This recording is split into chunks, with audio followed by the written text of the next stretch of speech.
Assalamualaikum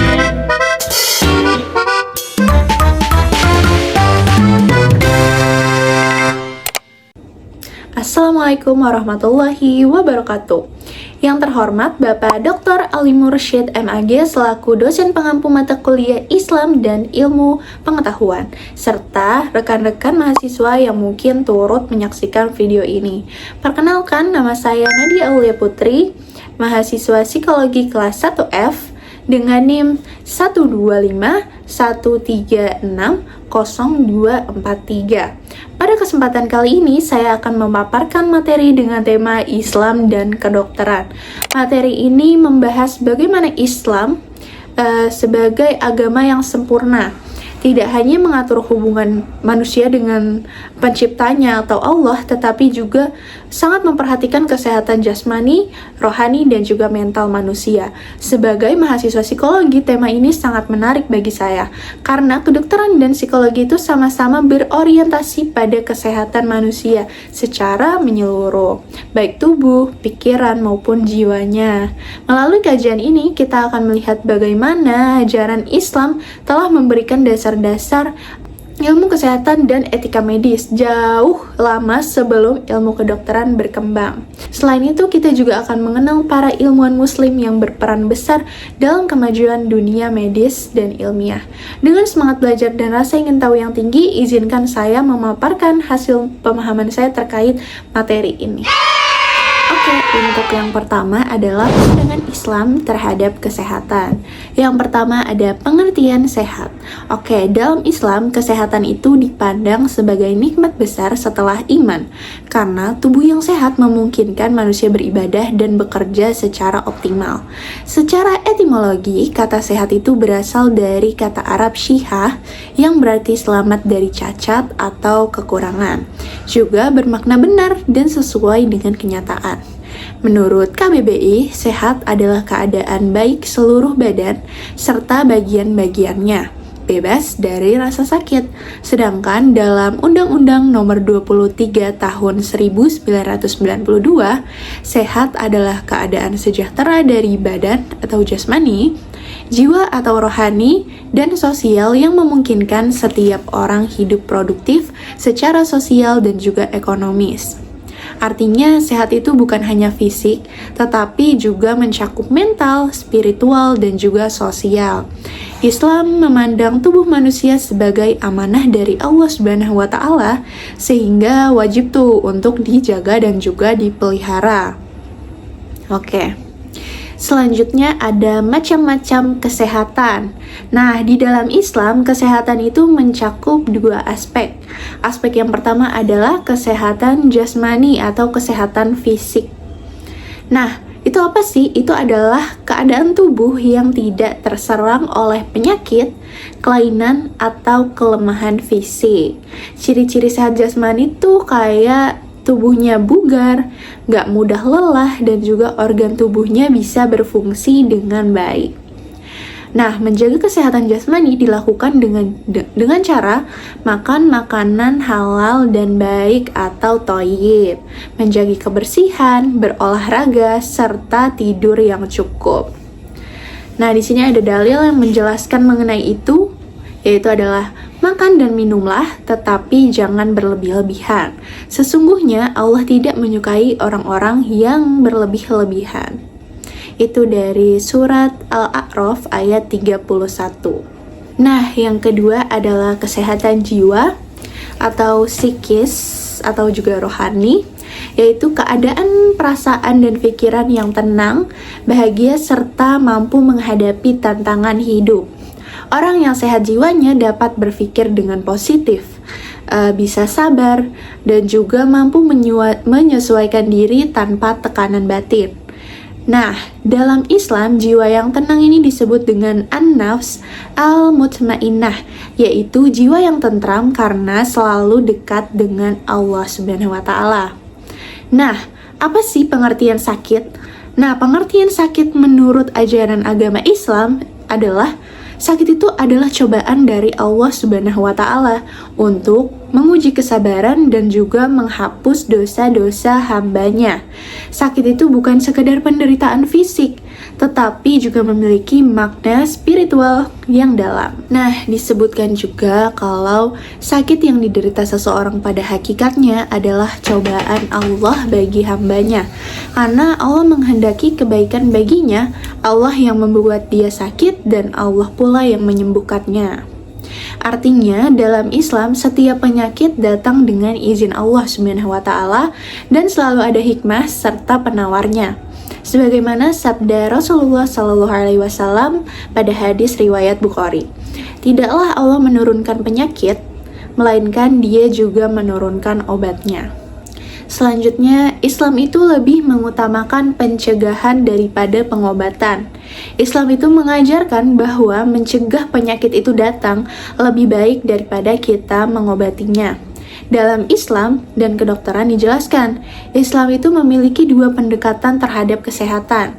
Yang pertama itu ada tindakan preventif atau pencegahan, yang kedua ada tindakan reprensif atau pengobatan.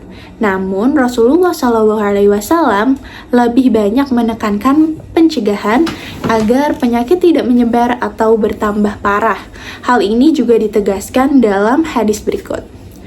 Apabila kamu mendengar terjadi sesuatu penyakit di suatu daerah, maka janganlah kamu memasukinya. Dan apabila di suatu daerah kamu berada di dalamnya sedang penyakit itu mewabah, maka janganlah kamu lari meninggalkannya. Menurut hadis riwayat Bukhari dan Muslim. Hadis ini menunjukkan prinsip karantina dan isolasi dini yang sudah diajarkan Nabi sejak 14 abad yang lalu, jauh sebelum kedokteran modern mengenalnya. Nah, jadi intinya pandangan Islam terhadap kesehatan itu bersifat menyeluruh atau holistik, mencakup jasmani, rohani, dan juga sosial. Islam mengajarkan umatnya untuk menjaga kebersihan dan keseimbangan hidup, bersyukur atas nikmat sehat, melihat sakit itu sebagai ujian yang akan menambah atau membawa hikmah, serta mencegah penyakit sebelum mengobatinya. Oke, selanjutnya adalah prinsip-prinsip Islam dalam menjaga kesehatan. Islam itu tidak hanya mengatur hubungan manusia dengan Allah, tetapi juga hubungan manusia dengan dirinya sendiri, sesama, dan juga lingkungannya, termasuk cara menjaga kesehatan jasmani dan rohani. Menjaga kesehatan dalam Islam itu disebut bagian dari ibadah, karena tubuh adalah amanah dari Allah SWT yang akan dimintai pertanggungjawabannya kelak. Dalam ajaran Islam, menjaga kesehatan dilakukan dengan cara-cara preventif agar terhindar dari penyakit dan juga dengan pengobatan bila sudah sakit. Nah, prinsip ini menegaskan kalau Islam itu mendorong keseimbangan antara fisik, mental, dan juga spiritual. Untuk cara yang pertama itu adalah menjaga kebersihan. Islam itu sangat amat menekankan pentingnya kebersihan dalam kehidupan sehari-hari. Nah, Rasulullah SAW bersabda, kebersihan adalah sebagian dari iman. Hadis riwayat Muslim. Nah, kebersihan itu meliputi apa sih? Kebersihan itu meliputi kebersihan diri seperti berwudu, mandi, potong kuku, memakai pakaian yang bersih gitu. Terus juga kebersihan makanan dan lingkungan tempat tinggal kita. Kebersihan itu menjadi dasar utama kesehatan karena mencegah timbulnya penyakit dan menunjukkan ketertiban serta keimanan seseorang. Oke, selanjutnya adalah makan makanan yang halal dan thayyib. Nah, Islam itu memerintahkan umatnya hanya untuk mengonsumsi makanan yang halal dan juga thayyib atau yang baik. Nah, hal ini tidak hanya untuk menjaga ketaatan kepada Allah SWT, tetapi juga melindungi diri kita dari berbagai banyak penyakit yang bersumber dari makanan haram dan tidak higienis. Allah SWT berfirman, "Hai sekalian manusia, makanlah yang halal lagi baik dari apa yang terdapat di bumi, dan janganlah kamu mengikuti langkah-langkah setan." Pada surat Al-Baqarah ayat 163. Makanan halal dan bergizi akan menumbuhkan energi positif, memperkuat iman, dan juga menyehatkan tubuh kita. Sebaliknya, makanan haram itu akan melemahkan rohani dan dapat menjadi sebab dari berbagai penyakit. Selanjutnya ada olahraga dan juga aktivitas fisik. Rasulullah Shallallahu Alaihi Wasallam menganjurkan umatnya untuk menjaga kebugaran tubuh dengan berolahraga dan juga dengan cara aktif bergerak. Beberapa olahraga yang disunahkan antara lain adalah berkuda, berenang, memanah, dan juga jalan kaki. Nah, hadis Nabi Muhammad SAW ini berkata seperti ini, ajarilah anak-anak kalian memanah, berenang, dan berkuda. Hadis riwayat Bukhari. Aktivitas fisik membantu menjaga sirkulasi darah, memperkuat otot, serta menyeimbangkan hormon tubuh. Dengan tubuh yang sehat, ibadah dan aktivitas sosial menjadi ringan dan juga lebih berkualitas. Selanjutnya ada pola tidur yang sehat. Tidur yang cukup dan teratur adalah bagian dari gaya hidup Islami. Nabi Muhammad SAW mencontohkan tidur malam yang cukup dan qailulah adalah tidur siang sebentar. Hadis Rasulullah SAW seperti ini, tidurlah di malam hari dan bangunlah di akhir malam untuk sholat. Hadis riwayat Bukhari. Tidur cukup menjaga keseimbangan hormon kita, memperbaiki sel-sel di dalam tubuh kita, dan juga menjaga ketajaman dalam berpikir. Nah, Islam itu juga mengatur adab tidur seperti kita bisa berwudu sebelum tidur dan juga berbaring miring ke arah kanan. Selanjutnya ada kesehatan mental dan emosional. Jadi Islam itu tidak hanya menyehatkan secara fisik, tetapi juga secara jiwa ya. Ketenangan batin itu diperoleh melalui iman, zikir, sabar, dan juga syukur, berprasangka baik kepada Allah. Nah, Rasulullah SAW ini bersabda, sesungguhnya sabar itu adalah cahaya. Hadis riwayat Muslim. Orang yang sabar dan bersyukur itu memiliki daya tahan mental yang lebih kuat, terhindar dari stres dan juga kecemasan. Menjaga hubungan baik dengan Allah dan sesama juga menjadi terapi spiritual menenangkan diri.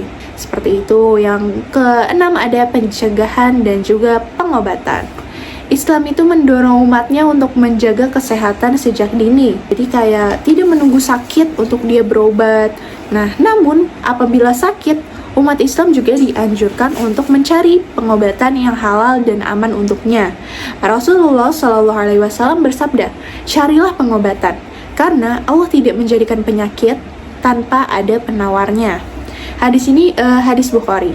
Hadis ini menunjukkan bahwa Islam itu menghargai ilmu pengetahuan dan juga ilmu kedokteran. Segala bentuk penelitian medis, vaksinasi, dan terapi yang bertujuan menyembuhkan termasuk dalam upaya ibadah bila diniatkan untuk kesehatan pada manusia. Seperti itu. Jadi, prinsip-prinsip Islam dalam menjaga kesehatan itu menunjukkan bahwa kesehatan adalah tanggung jawab kita dan juga ibadah. Islam itu menekankan pencegahan sebelum pengobatan.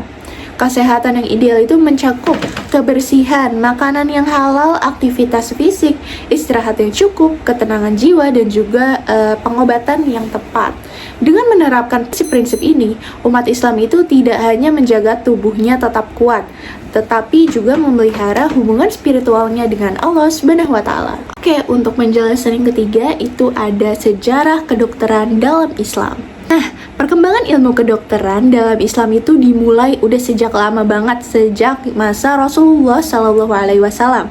Nah, Islam itu mengajarkan bahwa menjaga kesehatan itu merupakan bagian daripada ibadah, dan pengobatan itu dilakukan bukan hanya untuk menyembuhkan fisik, tetapi juga untuk menjaga keseimbangan jasmani dan rohani.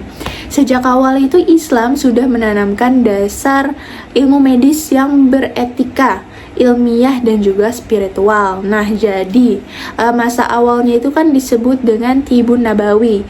Nah, pada masa Rasulullah SAW dikenal juga sistem pengobatan yang disebut Tibun Nabawi, yaitu pengobatan berdasarkan sunnah-sunnah Nabi. Ciri khasnya itu kayak menggunakan bahan-bahan alami, menggunakan doa sebagai bagian dari penyembuhan. Contohnya kayak apa aja sih? Contoh yang pertama ada bekam atau hijamah. Itu adalah terapi dengan mengeluarkan darah-darah kotor dari tubuh kita. Tapi itu kayak kita harus memastikan juga kalau itu menggunakan jarum-jarum yang bersih ya teman-teman. Selanjutnya ada madu. Madu itu juga disebut dalam Al-Quran sebagai obat bagi manusia dalam surat An-Nahl ayat 69. Nah, selanjutnya ada apa? Selanjutnya ada habatus saudah atau jintan hitam. Itu disebut juga oleh Nabi kalau misalkan itu adalah obat untuk segala penyakit kecuali kematian. Pengobatan ini menekankan prinsip bersih, alami, dan penuh keimanan sekaligus menjadi dasar etika pengobatan Islam. Nah, selanjutnya ada masa keemasan Islam pada abad ke-8 sampai ke-13 Masehi ya. Nah, ilmu kedokteran Islam itu berkembang pesat pada masa kekhalifahan Abbasiyah, terutama setelah berdirinya Baitul Hikmah atau House of Wisdom di Baghdad pada masa Khalifah Al-Ma'mun. Nah, disinilah para ilmuwan menerjemahkan karya-karya besar dari Yunani, Persia, dan India ke bahasa Arab, lalu mengembangkannya secara ilmiah dan juga eksperimental. Apa sih ciri khas kedokteran Islam pada masa ini gitu? Nah, ciri khasnya adalah tidak hanya menyalin teori, tetapi juga pada saat itu menguji lagi dengan observasi dan juga eksperimen nyata. Lalu mulai dibangun rumah sakit Islam atau Bimaristan di Baghdad dan Damaskus. Lengkap juga ada apoteknya, ada ruang rawatnya, dan juga sistem pendidikan dokter. Selanjutnya, konsep pengobatan gratis dan pelayanan sosial itu juga diterapkan, menunjukkan kepedulian Islam terhadap kemanusiaan. Nah, rumah sakit Islam inilah yang kemudian menjadi model bagi rumah sakit modern di Eropa, teman-teman. Selanjutnya, apa sih pengaruhnya terhadap dunia barat? Jadi, karya-karya kedokteran Islam itu diterjemahkan ke bahasa Latin dan menjadi kurikulum universitas di Eropa. Seperti apa tuh? Seperti di Universitas Paris, Universitas Padua, dan juga Universitas Montpellier. Nah, ilmu kedokteran Islam yang rasional, eksperimental, dan etis ini menjadi jembatan penting antara peradaban Yunani kuno dan sains modern.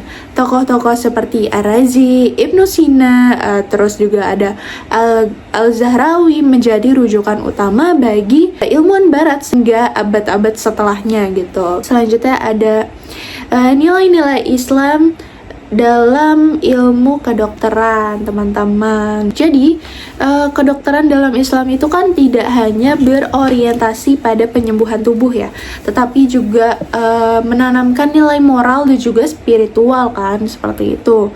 Jadi, dokter itu wajib bersikap ramah, amanah, jujur, dan ikhlas. Lalu, ilmu pengobatan itu dipandang sebagai ibadah dan bentuk kasih sayang atau rahman kepada sesama. Tujuan utama pengobatannya juga adalah menjaga keseimbangan jasmani dan rohani, jadi bukan hanya fisik semata.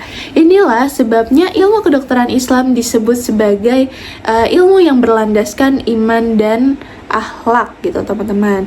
Jadi dari semuanya ini, sejarah kedokteran Islam itu menunjukkan bahwa jadi Islam itu sudah mengenal konsep medis ilmiah dan pencegahan penyakit itu sejak masa Nabi.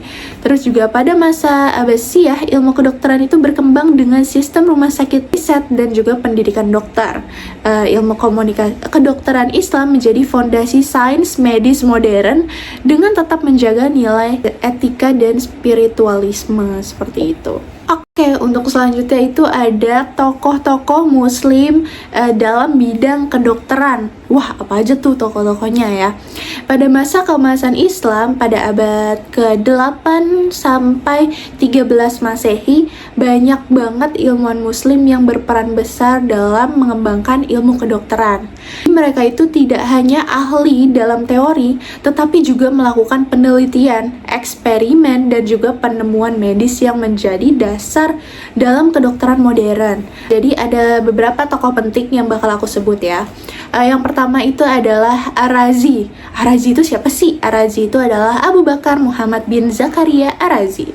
Jadi beliau itu lahir pada 854 Masehi di Iran dan wafat pada 923 Masehi.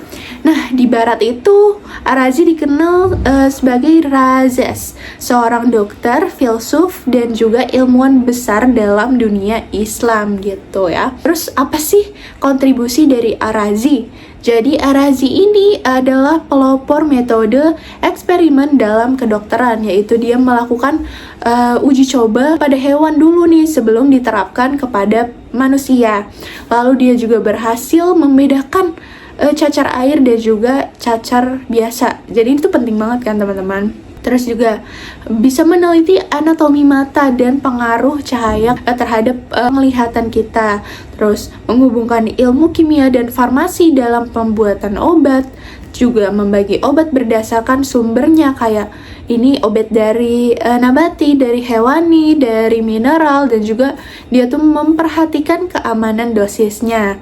Ar-Razi tuh juga menulis lebih dari 200 karya ilmiah dalam berbagai bidang kayak kedokteran, kimia, filsafat. Karena kehebatan itu, beliau dijuluki galennya bangsa Arab, teman-teman. Tokoh selanjutnya tuh apa sih? Tokoh selanjutnya itu adalah Al-Zahrawi. Nama aslinya tuh Abu Al-Qasim Khalaf Ibnu Abbas Al-Zahrawi. Nah, beliau ini lahir 1936 di Al-Zahra, Cordoba, Spanyol. Nah, dan wafat pada 1013 Masehi pada usianya yang ke-77 tahun. Dia ini dikenal sebagai bapak bedah operatif dunia. Apa sih kontribusinya? Beliau ini menulis ensiklopedia medis berjudul Tasrif Liman Azaz an al-Tarif. Itu ada 30 jilid, teman-teman. Itu mencakup apa aja? Mencakup kedokteran, bedah, farmakologi, kebidanan, mengandung juga terapi. Nah, beliau juga menciptakan lebih dari 200 alat bedah, kayak gunting bedah, terus juga forceps, juga alat kauterisasi. Nah, dia juga melakukan operasi besar kayak tracheostomy, pengangkatan batu kantung kemih, terus juga pembedahan tulang gitu. Beliau juga pelopor jahitan internal. Teknik ini tuh baru digunakan di Eropa tuh 500 tahun kemudian, teman-teman. Karyanya itu juga menjadi buku ajar kedokteran utama di universitas di Eropa selama berabad-abad. Oke, selanjutnya ada seperti yang kita sering mendengar, yaitu adalah Ibnu Sina atau Avicenna. Beliau ini lahir 980 Masehi di Afshanah, Bukhara atau Uzbekistan. Wafatnya kapan? Wafatnya itu 1037 Masehi di Hamadan, Persia, Iran. Beliau adalah seorang dokter, filsuf, ilmuwan muslim terbesar di abad pertengahan gitu ya. Kontribusinya apa sih? Nah, beliau itu menulis karya monumental Al-Qanun fi Al-Tib, ensiklopedia kedokteran yang menjadi acuan di Universitas Eropa selama 600 tahun. Lalu ia juga mengembangkan diagnosis sistematis dan menekankan pentingnya pencegahan penyakit dan juga gaya hidup sehat. Lalu juga menyatukan akal dan wahyu, menjadikan kedokteran sebagai ilmu ilmiah sekaligus spiritual.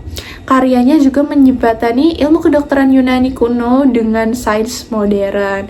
Ibnu Sina itu dianggap sebagai bapak kedokteran modern dan pemikirannya itu berpengaruh hingga sekarang. Jadi pada saat dulu itu juga Ibnu Sina itu melakukan pembedahan, jadi untuk mengetahui anatomi di dalam tubuh manusia. Jadi itu karyanya dari beliau gitu, Ibnu Sina.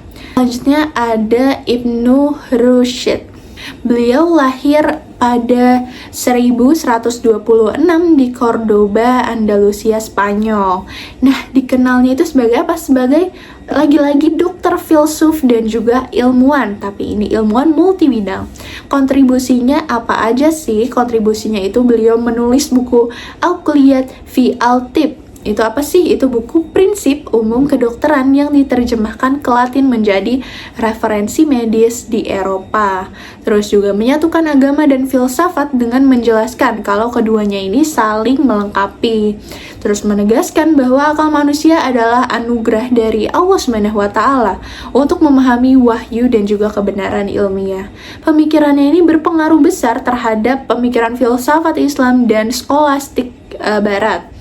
Ibnu Rushd ini dikenal sebagai The Commentator karena penjelasannya terhadap karya Aristoteles dan karena kemampuannya menghubungkan iman dengan logika. Selanjutnya ada tokoh Ibnu Al-Nafis. Nah, beliau ini lahir pada 1213 Masehi di Damaskus dan wafatnya itu 1028 Masehi. Beliau itu dikenal sebagai bapak fisiologi peredaran darah. Wow, keren banget. Kontribusinya apa aja? Kontribusinya itu beliau menolak teori Galen dan menemukan peredaran darah kecil atau paru-paru lebih dulu daripada penemuan ilmuwan barat pada abad ke-12. Terus juga menjelaskan bahwa darah dari jantung kanan tidak langsung ke sisi kiri, melainkan melewati paru-paru terlebih dahulu untuk mendapatkan oksigen. Terus juga menulis buku Commentary on Anatomy in Avicenna's Canon yang berisi penjelasan sistem peredaran darah secara detail. Penelitiannya juga membuktikan bahwa ilmuwan Islam telah lebih dulu melakukan observasi medis dan juga penelitian ilmiah. Jadi temuannya itu menjadi dasar bagi ilmu biologi dan kedokteran ilmiah.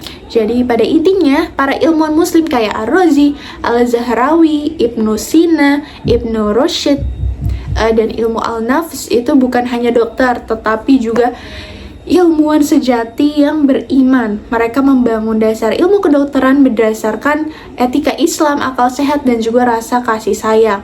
Ilmu yang mereka kembangkan mengajarkan bahwa berobat dan meneliti adalah bentuk dari ibadah, teman-teman. Jika dilakukannya itu dengan niat tulus untuk menolong antar sesama. Oke, yang terakhir adalah integrasi ajaran Islam dan kedokteran. Jadi Islam dan ilmu kedokteran itu tidak pernah terpisah.